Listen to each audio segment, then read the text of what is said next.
Good afternoon, everyone. Thank you for joining me today. We'll go ahead and get started. Bear with the tiny cough I have. Sorry about that. So what we're going to be going through today is some highlights of employment law changes that occurred in 2023.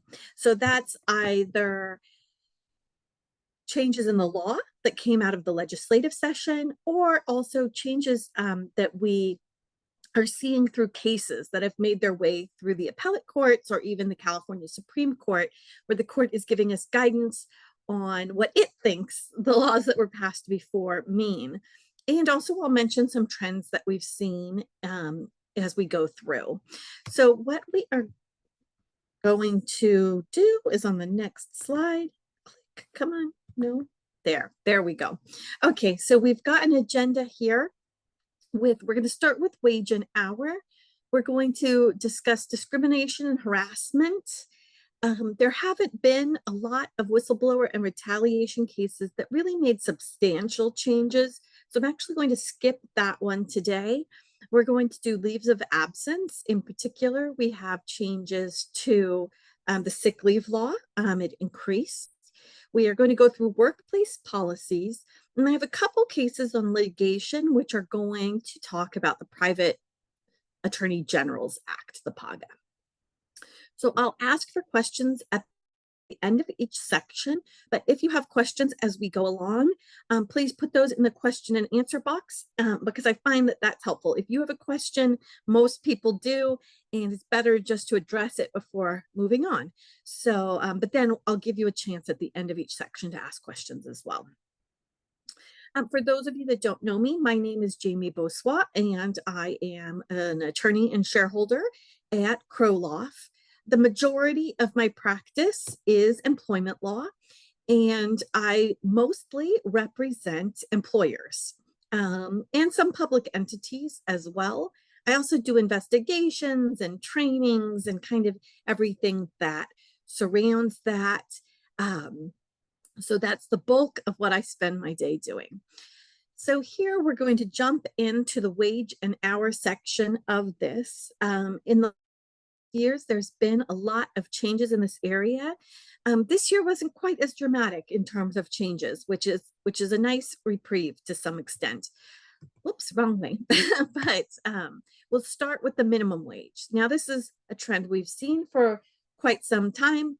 The minimum wage is going up every year in California. This year, it increased to $16 an hour. And that also bumps up our salary exemptions. So for the professional, executive, and administrative exemptions, you have to meet a certain salary test. And then in addition to that, have duties that fall under each of those categories. And the salary exemption is now $66,560. It's twice the minimum wage.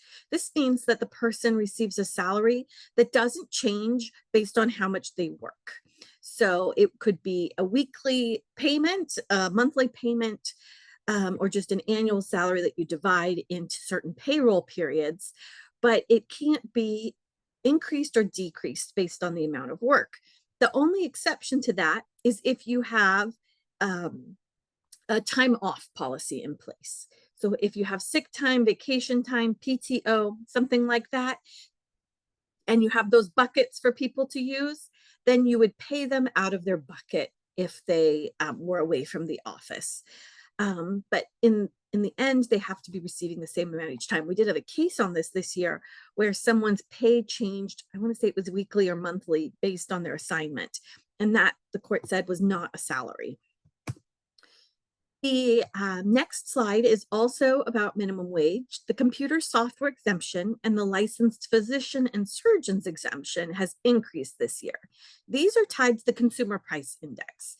And so these are the new minimum hourly, monthly, or salary rates for these folks to continue to be exempt from overtime. There's been a lot of industry-specific legislation in the last 5 years, I'd say. And this minimum wage for fast food workers is a continuation of that. And so we started seeing these industry-specific laws, not just regulations, back when we had predictive scheduling for retail workers. That was kind of the beginning of that trend. And it has spread into the wage arena as well, not just scheduling. So last year, we had a bill passed that addressed fast food workers and created a fast food council.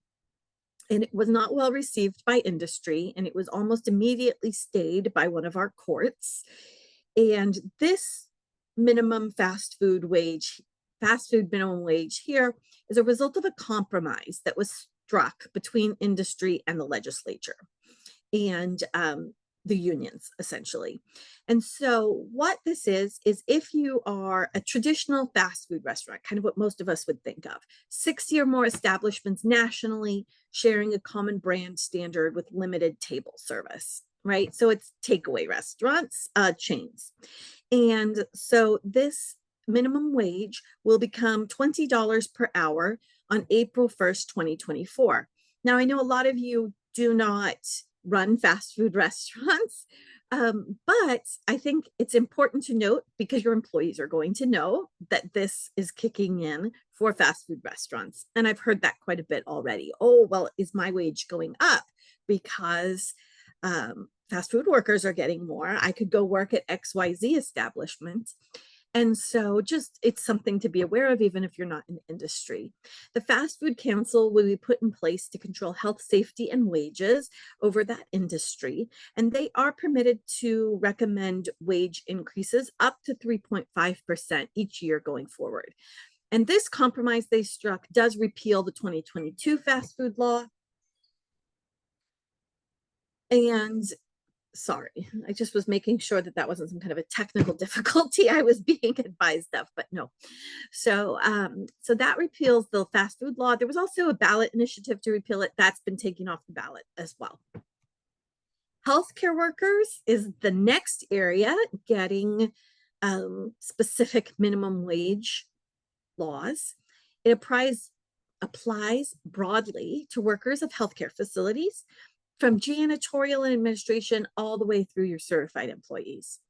The minimum wage is going to increase annually in a tiered structure to $25 by 2026, 2028, or 2033, depending on the type of healthcare facility it is. And the salary basis test does adjust with this minimum wage. So previously, if you've had employees that were working in a locality that had a minimum wage, say Santa Clara, their minimum wage is higher than ours here in San Joaquin County.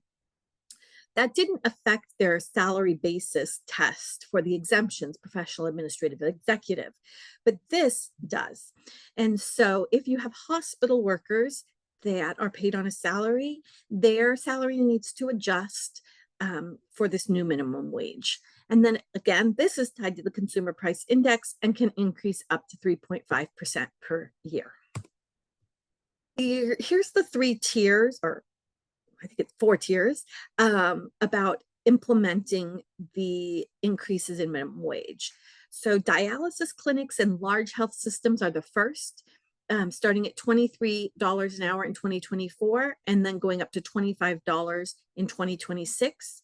Hospitals with a high percentage of Medi-Cal and Medicare patients and rural independent hospitals go to $18 in 2024, and then they increase by 3.5% each year to 2033. And then community clinics are next, $21 in 2024, 22 in 2026, and 25 in 2027.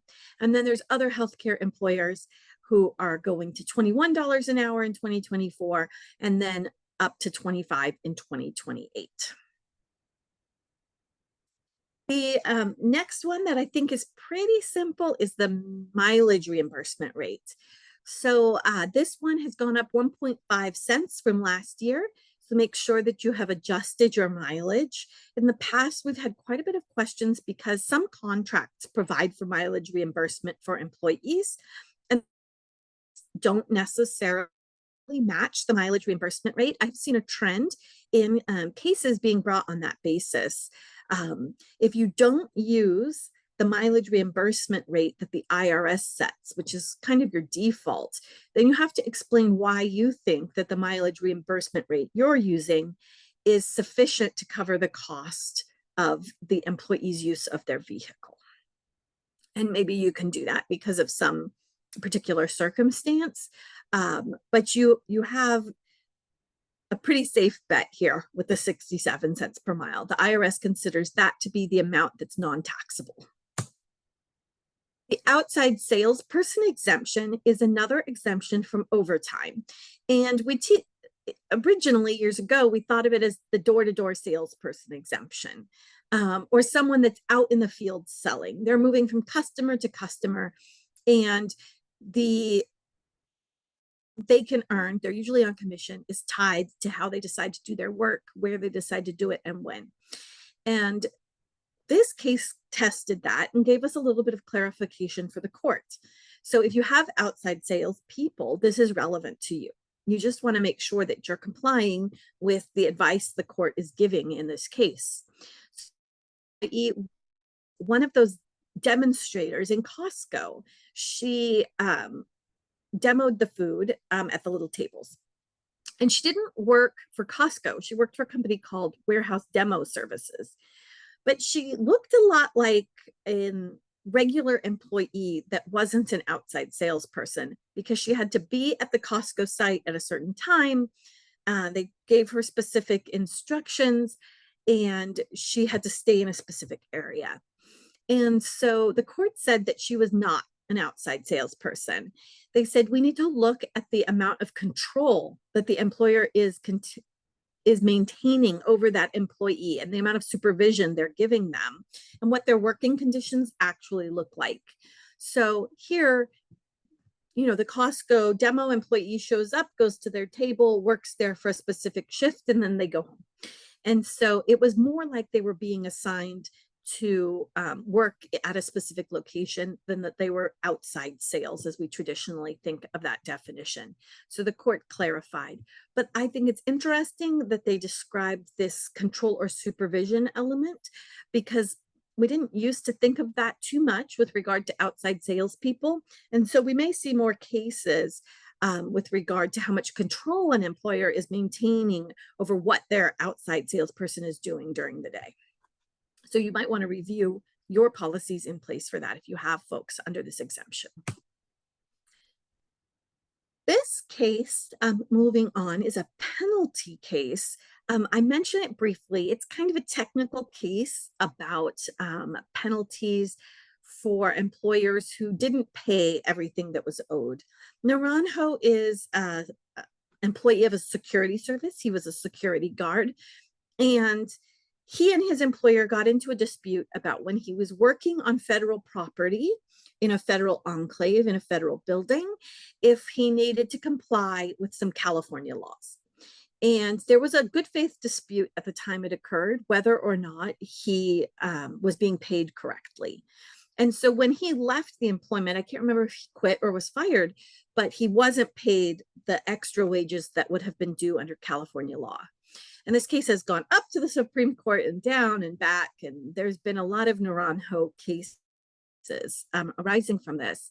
And what the court said in this case is that for the employee to collect penalties for not paying all wages due at the time of termination, and for not listing those penalties on, not listing those wages on his pay stubs, they looked at whether the employer had acted in good faith. And for both of those, they wanted to know, was it knowing and intentional? Did the employer know that they weren't paying what they should be paying and intentionally leave it off? And did they have a good faith legal argument that they were doing things correctly? Or were they just ignorant? Or were they just ignorant of the law? Or were they just doing it incorrectly? And so this is helpful to us when we're defending cases because there are areas of the law that haven't been determined yet. And sometimes we do get retroactive laws. And so some of you could have been a law that was currently in place at the time, and we may be able to use this case to help us reduce some of those penalties or eliminate them. This next case is a bankruptcy case. So this employer had a judgment entered against it under the Private Attorney General's Act.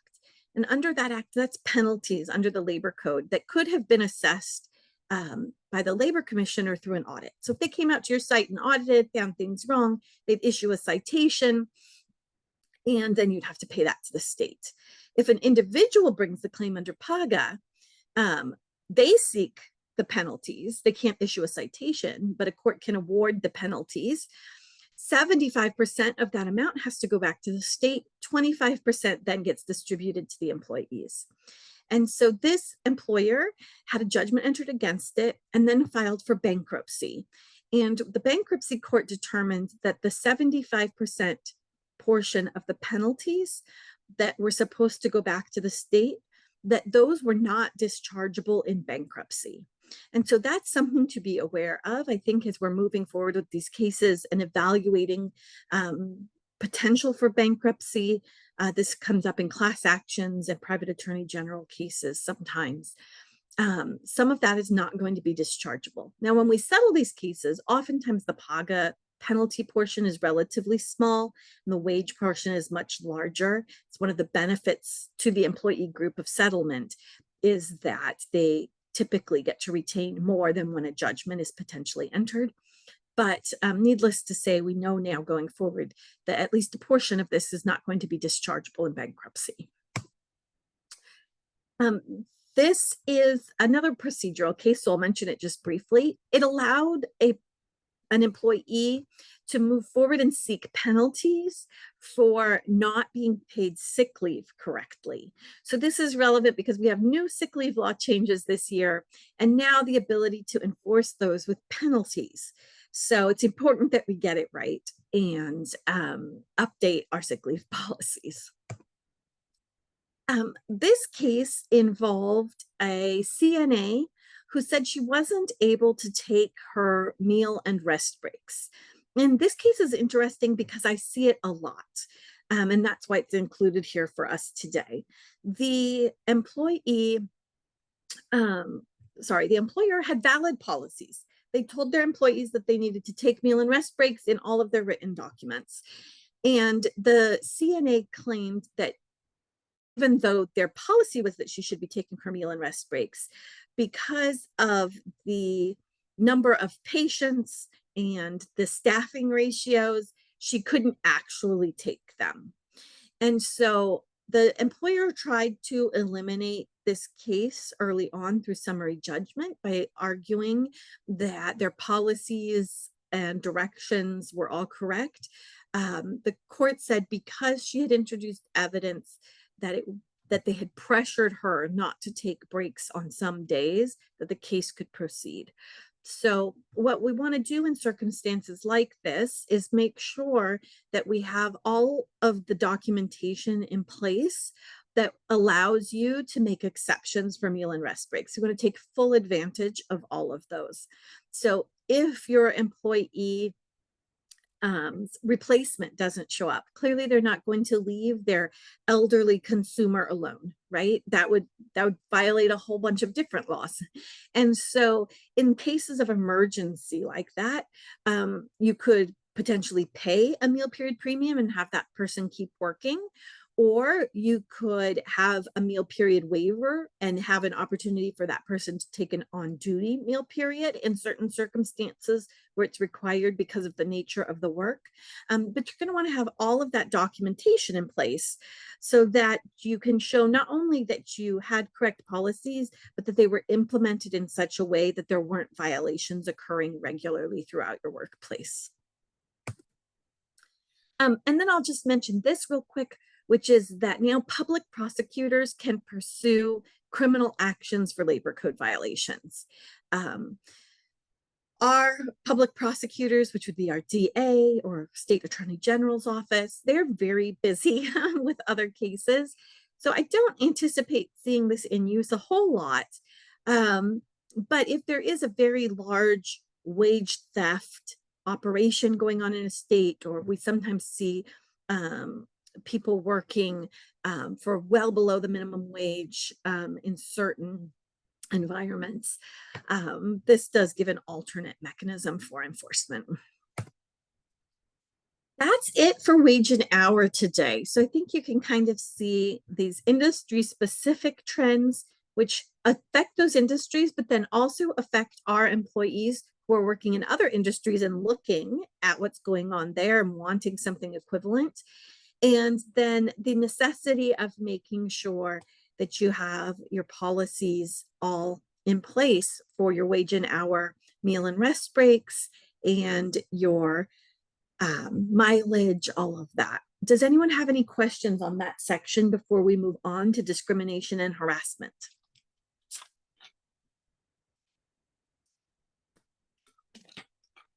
Okay, great. So the first one is the Federal Pregnant Workers Fairness Act. This was in the news, so you might have seen it. It's a little less applicable to us in California because we have the pregnancy disability leave law, which gives our pregnant employees the right to accommodations, time off, in addition to family leave. The federal law applies to employers with 15 or more employees, and what it does is it applies that framework under the Americans with Disabilities Act, where you have to engage in the interactive process and then identify whether there's an accommodation available. That process now applies to pregnant workers or workers with pregnancy-related conditions, even if that condition doesn't rise to the level of a disability. So it wouldn't qualify as a disability under the ADA, but they still get the accommodations now under federal law. And I included here because it's been in the news and I wanted to be able to explain to you how it interacts with the California law. But also, I'm seeing more and more companies that have employees working out of state. And so if you're not going to apply your California pregnancy leave laws to them or extend the same policies to those out-of-state workers, you should be aware that there's now a federal law on point there. The Federal Pump Act is similar. I think they get so creative with these names sometimes. Providing urgent maternal protections for nursing mothers, PUMP. So it expanded the existing law that gave nursing mothers a right to take breaks to pump breast milk for their babies. It now expands to cover exempt employees and also includes an anti-retaliation provision. Our protections in California are stronger and more complex than this one. But again, if you have employees out of state or employees maybe have heard of this, you can tell them we didn't need to change our policy because ours is already more protective and provides you more benefits than the federal law. This is a kind of interesting trend that we've seen progressing. So this is how does using artificial intelligence in selection for employees impact the employees under the discrimination laws? So is AI neutral and non-discriminatory, or is using AI creating a discriminatory basis for the hiring? Or is it having a discriminatory impact on the hiring? And the EEOC has released a technical assistance document on this. So it's probably not as applicable to small businesses because you're probably not using a lot of AI in your selection. Mind you, if you're using Indeed or some of those, they have filtering options for resumes. And so that could come up. If you're running a small business like I am, we don't need to filter our resumes. There aren't enough. We can read them all. So we're not using AI in hiring. But there's also software companies and others that I work with that may have an interest in reading this document by the EEOC about technical assistance on AI. And for those of you who work with employees or do employee side law, I think this is going to be really interesting going forward. I want to learn more about it, actually. It's fascinating because it reminds me of the testing issues we see in employment, but also with our students recently applying for universities and the elimination of some of those scores. It's just a trend that I think is important to notice how all of the artificial intelligence is affecting our selection. This next case is discriminatory comments, is about discriminatory comments, sorry. Um, so this employee was an IRS officer, and she had accessed some taxpayer data without authorization, data that she should not have accessed. And then she sued for age and race discrimination. And she pointed to, in her evidence, the fact that one of the decision makers had made age-related comments prior to her termination. And what the court looked at here was whether the direct evidence of those statements, which is a hostility or an animus toward older workers, was enough to overcome the fact that there was proof that she had actually accessed this data and shouldn't have. And the court said no. They said they do have relevance and we should consider them, but they weren't enough to overcome that unauthorized access of data. One of the reasons was because the employee didn't have other people that corroborated the statements. It was only her own statements about what she had heard. The court said it just wasn't strong enough. And so this is relevant to us when we are putting together our cases and trying to figure out how much evidence is out there. Is it just the plaintiff's word, or as we move forward, are there going to be, 2, 3, 4 employees that say, I also heard that? It's going to have an impact on whether or not we can eliminate those cases early, or whether they're going to survive that summary judgment stage and move forward. This next case sorry, that's not the next case that I thought I had coming up. Oh, okay. This next case is Rains versus U.S. HealthWorks Medical Group. This is an interesting case because the employee had to undergo a pre-employment medical test. And it was actually class action. So the whole group of employees said, we were sent to U.S. HealthWorks to do our pre-employment medical test, and it asked inappropriate, invasive questions that weren't related to our employment. And we didn't get the job because of that. And they didn't just sue the employer, the one that they were applying for. They also sued U.S. HealthWorks, both under the Fair Employment Housing Act. And the court looked at whether, did I push the wrong thing? The court looked at whether there we go. The court looked at whether the third-party agent, U.S. HealthWorks, the one giving the medical exam, was an employer under the Fair Employment and Housing Act. And surprisingly to me, they said yes. Looking at Title VII cases, they kind of used those to inform their decision on California law. And they said that extending liability to the company that administered the intrusive medical tests extends liability to the company most directly responsible for the FEHA, Fair Employment and Housing Act, violation. So this is something to be aware of. If you're providing service for an employer, you're going to want to make sure that what you're doing for them is not violating employment laws. And it's also important for those of us sending our employees out for these kind of testing or using third parties for background checks, for a variety of other things. You have an obligation from both sides of that to make sure that the questions and the process that the applicants are going through fully complies with the law. This next case is harassment between two employees who were friends prior to coming to work for their company. So we have seen over the years a lot of cases that arise from romance in the workplace. So especially if there's a power dynamic differential between a supervisor and a subordinate employee who are in a romantic relationship. And then we've seen, I think, an expansion of that. A lot of companies want to cover family relationships in their policies as well. They want to be aware of what dynamic is existing between these employees that could potentially cause a problem or give one employee an opportunity to use the employee's position to control them or to affect them outside of work. And then they can choose to For example, a lot of these policies say you need to let us know if you have a relative or a romantic partner in our workplace. And if they happen to come under your supervision, one of you is going to either have to exit the company or move to a different department. And so this is a slightly different, but in the same vein. These two employees were previously friends and they ended up working for the same company. One was a supervisor and one worked under.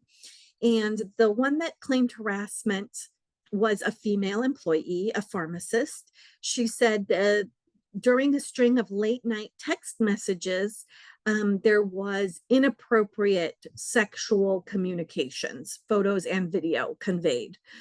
And they were very explicit.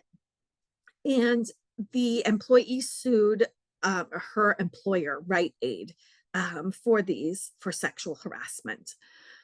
And what the court looked at was the relationship that had existed previously between these two employees. They had had a long-standing personal friendship before the employment. The text message exchange was not work-related, and she had been a willing participant in the friendship. So there was no coercion. And in my read of this, it kind of just came out of the blue, which is a little odd, but that can happen, I suppose, depending on what's going on. And people do crazy things. And so the court said, no, this wasn't in the context of the employment. Rite Aid's not responsible for his behavior here. But they actually dug into the details of those text messages. And he had initiated some of that communication saying, how was your day? And they said, was that, what did you do today? Like a supervisor, or was that, how are you doing? And they said, no, this conversation was purely kind of, how are you doing, friendly. And so they said that it didn't give rise to a claim against the company. But I think this is relevant to those of you who are running small businesses who want to make sure that you don't end up with one of these cases. And so a lot of times we do recommend including romance and family in the workplace. This is friends in the workplace. But again, you're going to want to train your supervisors on what's appropriate, what isn't, how to balance outside relationships with the supervisory role they have inside the office. This next case is a Kaiser Foundation Hospital case, and an employee had been receiving good performance reviews and then was injured her shoulder. She injured her shoulder, and then her reviews got worse, and she felt that her supervisor was much more harsh on her. And at the same time all of this was going on with the shoulder injury, Kaiser was involved in a reduction in force. And this employee, Lynn, was on the tentative layoff list before she hurt her shoulder. It was kind of a list of proposed employees and positions to be eliminated. And then after the shoulder injury, she became part of the permanent layoff list, and she was actually laid off. And so the court found that this case could proceed past its initial stage to trial because the decision to actually terminate her, not just to include her in consideration, was made after she got injured. And there was also some other evidence that perhaps there was a discriminatory intent because how she had been performing initially and those great performance reviews was not the same as after the shoulder injury, where there was more harsh feedback and evaluation from her supervisor. So this reminds us of a couple things. One, always be careful when doing your layoffs. You want to make sure that the reason that you are using to select various people can be supported. Is it tenure? Is it educational background, certifications, performance? You want to know what that is so that if it's challenged, and you want to document it, so that if it's challenged, you can say it had absolutely nothing to do with the disability. Here are the reasons that we made this decision. And as the statutes of limitations on these things have expanded, it becomes important to document that so that in 4 years, if the lawsuit comes down in 4 years and whoever made the decision is no longer there, you still have some evidence of it. Because sometimes we struggle to defend these cases because the employee that made the decision is just not available anymore.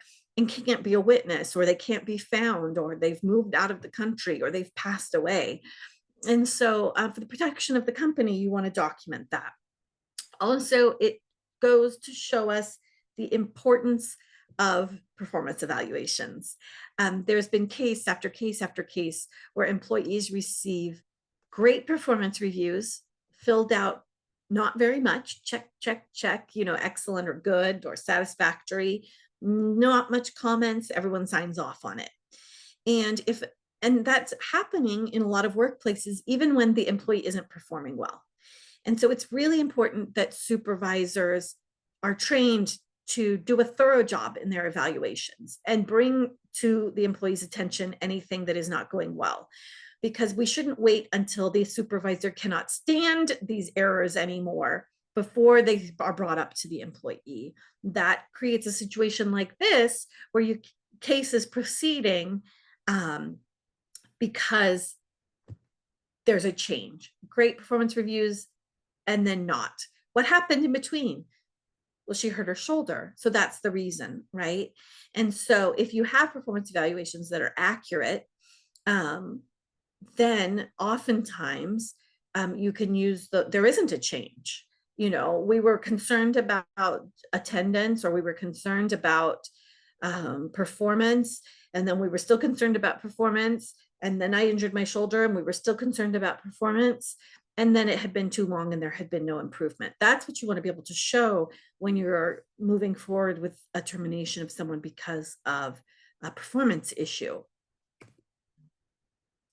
This next case is a US Supreme Court case about a religious accommodation. It's actually an interesting set of facts. It was a USPS worker, US Postal Service. When he was hired, the US Postal Service didn't deliver on Sundays. And then they entered into a contract for Amazon to deliver on Sundays. And that was against this particular employee's religion. His faith did not allow him to work on Sundays. And so he requested Sundays off. He was denied that. And the appellate court decision was vacated because they applied the wrong standard. And what came out of this was that the US Supreme Court said, under Title VII, the federal anti-discrimination law, an employer can show an undue hardship. Whoops. An employer could show undue hardship when the burden of granting the religious accommodation would result in substantial increased costs in relation to the conduct of this particular business. So we can go back and look back to this case and kind of how they explained that more. But when you're making accommodation decisions under Title VII, this is the standard that you would have to prove. Substantial increased costs in the context of your particular business. That's all I have on discrimination. Does anyone have any questions on that section before I move on to leaves of absence? I know we're moving very quickly, but there's just so much to cover in these annual reviews, and I try and squeeze it into a 1-hour section at lunch. So if you have questions as we go along or after, I'll stay after and answer questions, but also feel free to shoot me an email and I can answer any questions that you have. Okay, jumping into leaves of absence. So we're going to start with sick leave. This year, under Senate Bill 616, paid sick leave increased from 3 days or 24 hours to 5 days or 40 hours. The accrual rate remains the same. Employees still get 1 hour of sick pay for every 30 hours they work. There used to be a cap, so you could cap the amount they had earned. And that cap has increased as well. It's now 80 hours or 10 days. So 2 weeks essentially is the cap.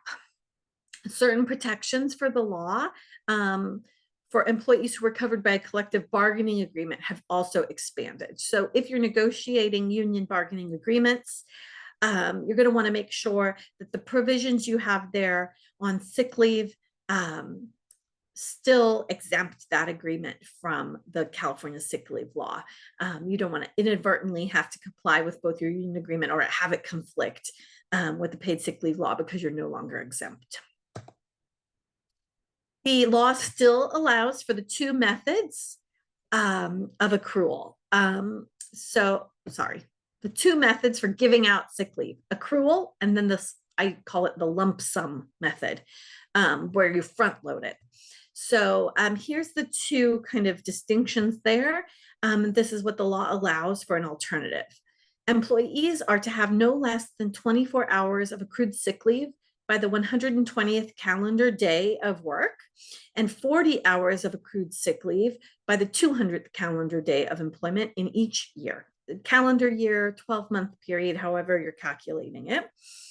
And then you can satisfy the accrual requirements by providing no less than 24 hours or 3 days available by completion of the 120th calendar day, and no less than 40 hours or 5 days on the 200th calendar day. So it's the same thing, actually, but one is you're doing an accrual that is slightly different than the 1 to 30. The other is that you're doing a lump sum. So either way, they have to have this amount of sick leave by these days for your policy to be compliant. I have a question, 1 second.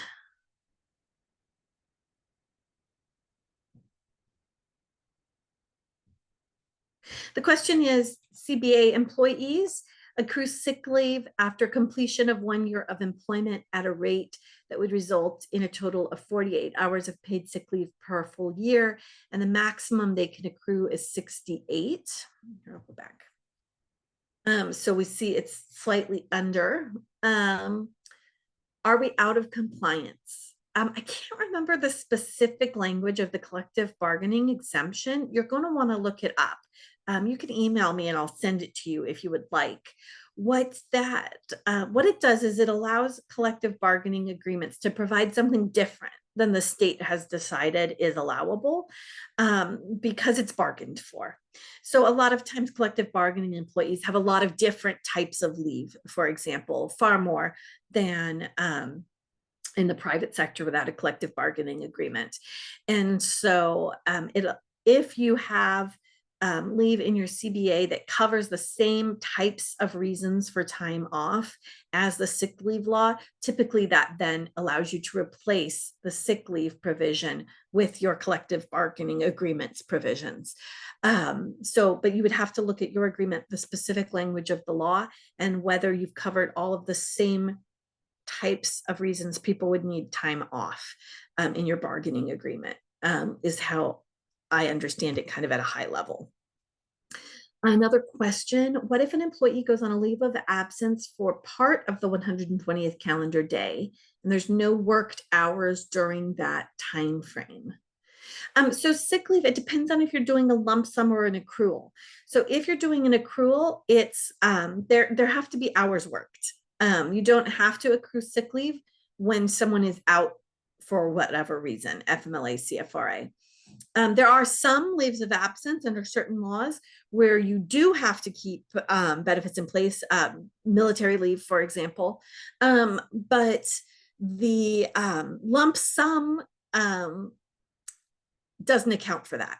So if you give them their full sick leave, 40 hours, January 1st, and then they take 2 months off, it doesn't affect that calculation. What you look at instead is whether they have to use their sick leave that's in their bank for compensation during that period of leave.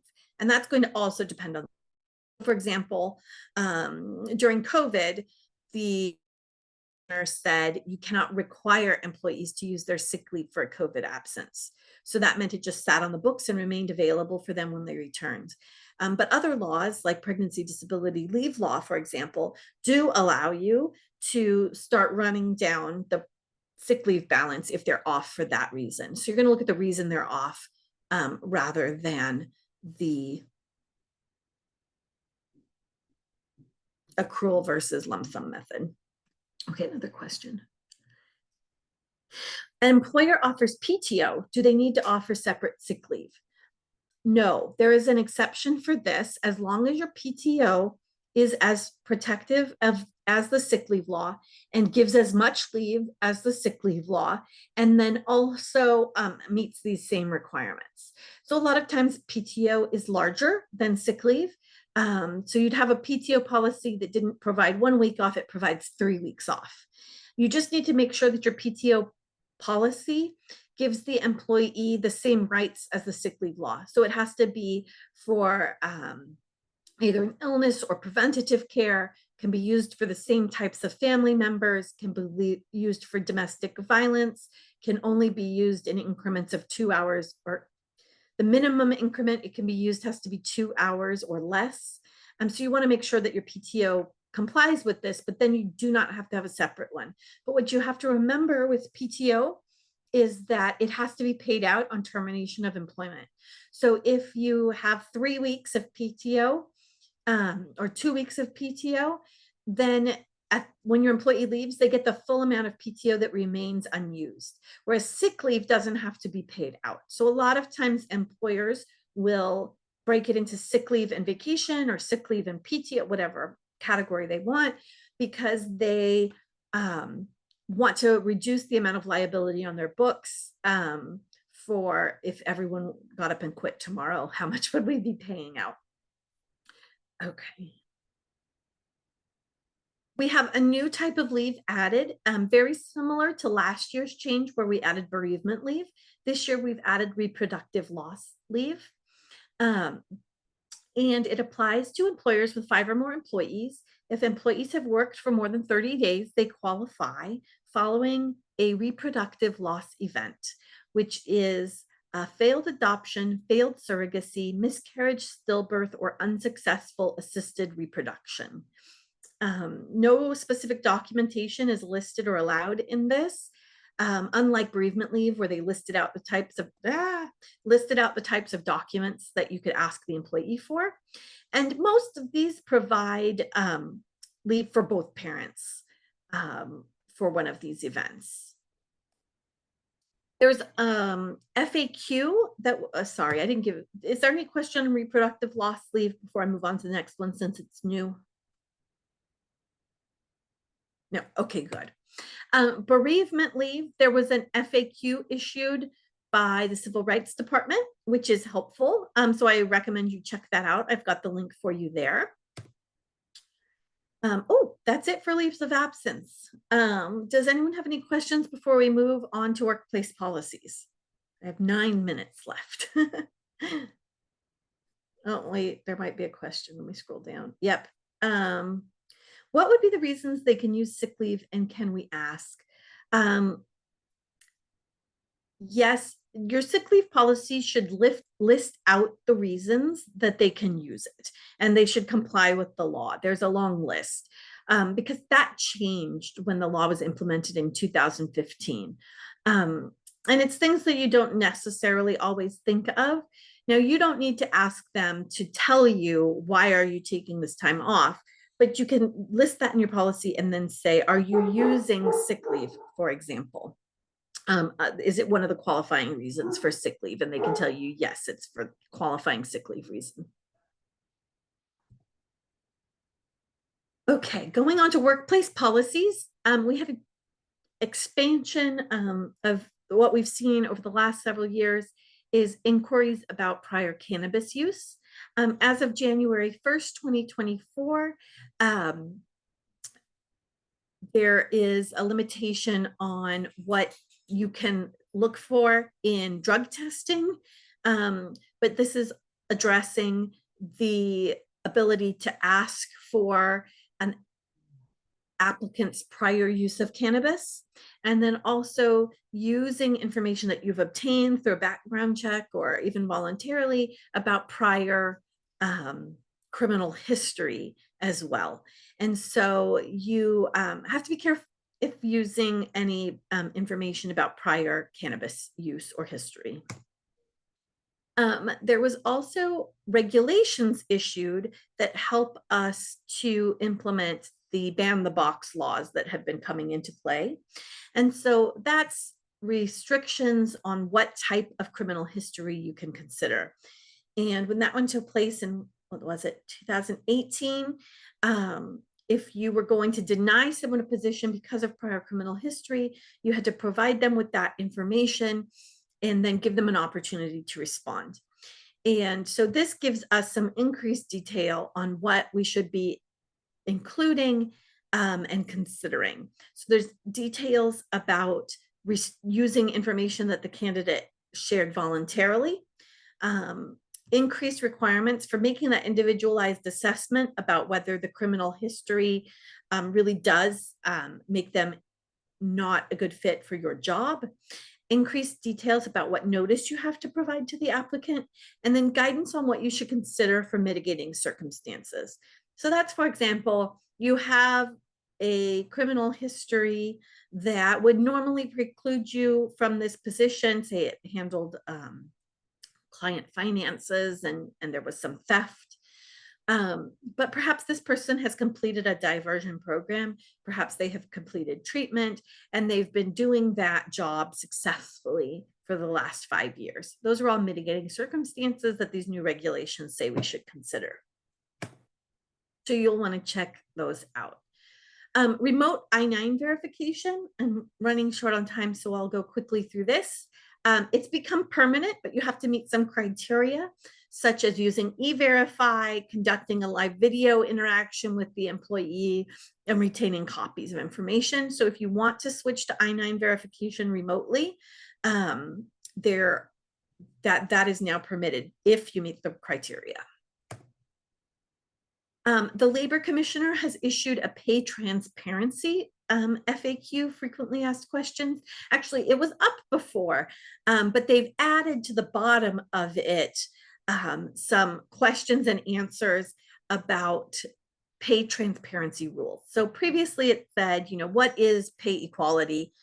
Scroll down, the new stuff is at the bottom, and it gives us some information about what has to be included in pay scale. So the pay scale is the salary or hourly wage range the employer reasonably expects to pay for the position. And for example, this FAQ says that piece rate and commissions need to be included in what you post as your pay scale for an opening, but bonuses, tips, and other benefits don't. So that's helpful. We're getting some clarity on that as time passes by. So you'll want to check out that FAQ. This is about privacy and company emails. My takeaway is, it's not actually an employment case, but it talks a little bit about whether an employee has a reasonable expectation of privacy in their company-owned email. And this is just a reminder that if you want to be able to read your employees' emails, you need to make it clear to them that those are not private emails and that you do review them periodically and that they belong to the company. That should be in your policies. There have been changes to the enforcement of non-compete agreements in California. Generally speaking, California doesn't allow non-compete agreements for employees except in very specific circumstances. But this also was aimed at preventing California businesses from enforcing non-competes that were entered into out of the state. So if you were working in Texas and have a valid non-compete because it was allowed under Texas law, you come into California, can your California employer enforce that against you? Maybe not anymore. And so if your employees have non-competes that are covered by this new expansion of the non-compete law, they have to have a notice, by February 14th about that. So it's not going to be required of a lot of us, but it does apply to those of you with out-of-state employees. This is a requirement to rehire employees in the hospitality and business services industries, hotels, janitorial, that laid people off because of COVID. So that law was set to expire and it has been expanded. So now if you're rehiring employees that were laid off because of COVID, that's still going to apply through the end of December 31st, 2025. There was a new FAQ also. They were very busy issuing us FAQs this year. There was one on pay data reporting. So it would have been nice if we could have gotten these before we had to do these things the first time around, but better late than never. So this one is also helpful and goes through some of the pay data reporting requirements for California. Workplace violence restraining orders have changed. And the changes make it easier to get a restraining order before there's an act of violence. So if, for example, if there's harassment of an employee, the standard is still pretty high, but the idea is we would like to be able to seek and obtain a harassment order from a court before there's actually an incident at the workplace. And it comes out of concerns about mass shootings at workplaces and other types of violence like that. And so it also authorizes unions to seek, or representatives of bargaining groups to seek workplace violence restraining orders on behalf of their members. So just something to be aware of if you have a threat of violence. Also coming along with that is the requirement to have a workplace violence prevention plan in place. You could include it in your injury and illness prevention plan, or you can keep it separate, but you have to have one in place beginning July 1st of 2024. There's a link to the Cal OSHA standard that was in process before this law passed. They're similar, not exactly the same. I'm in the process of writing a draft plan. So if you're one of my clients, you'll be getting an email about that. And I might actually do another webinar on workplace violence, just so that we can understand everything and the changes in more detail. We don't have enough time for that today, but you need to make sure you have one of these in place by July 1st. And for those of you interested, here are the requirements. The next section is litigation. This section is primarily about arbitration agreements. We had several arbitration cases that allow arbitration agreements to be in place. And then a lot of court decisions that told us how they affect claims under the Private Attorney General Act. So often these cases are bifurcated, or it's not the right word. Often these cases, the arbitration claims occur first. So we try the individual's claims, and then subsequently the penalty claims, the ones that the state could have brought if they had been doing an investigation or issuing citations, those are then tried in court after. So we've had a lot of cases on how those two things interact. What if the employee loses at arbitration? What if the employee wins at arbitration? How does that affect what comes next in court? And which parts can be compelled to arbitration versus superior court? So we've run out of time, so I'm not going to go into that a lot of detail, but if you have arbitrations in place or want to put an arbitration agreement in place, I think for employers, in terms of cost savings, because of the nature of class actions and representative actions today, it's something you should consider if you didn't before. And so that's something you're going to want to consult with your counsel about. And also you're going to want to make sure that your existing arbitration agreements comply with all of the changes that have occurred in the last few years. So these are the PAGA cases, arbitration cases. So if you have any questions about them, feel free to let me know. I'm happy to answer.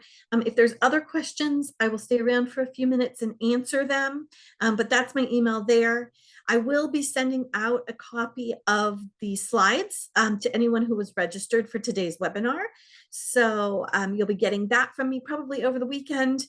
And feel free to follow up with me with any questions as well. I don't have any questions. Oops, there's a question.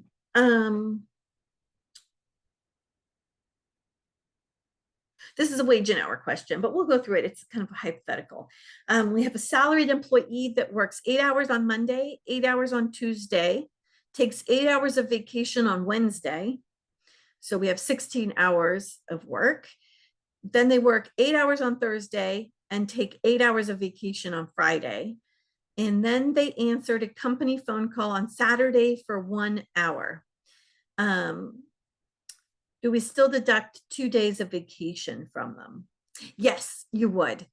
So for the salaried employee, it's more about drawing down from their buckets. What you have to be more worried about is when they run out.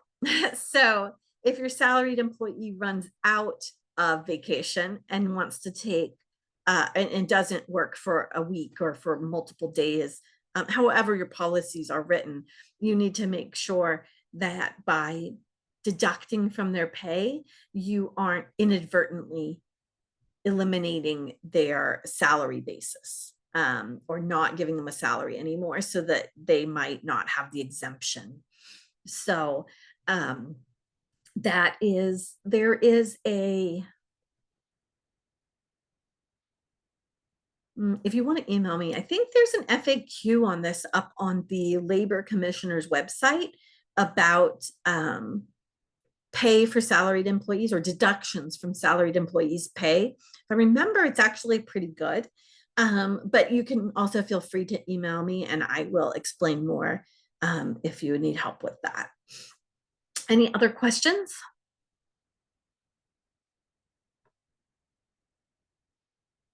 Okay, I am going to sign off then. You all have a great day and a good weekend, and I will see you next time. Thank you so much for a whoop, let's get it stopped here. Whoops. Thank you.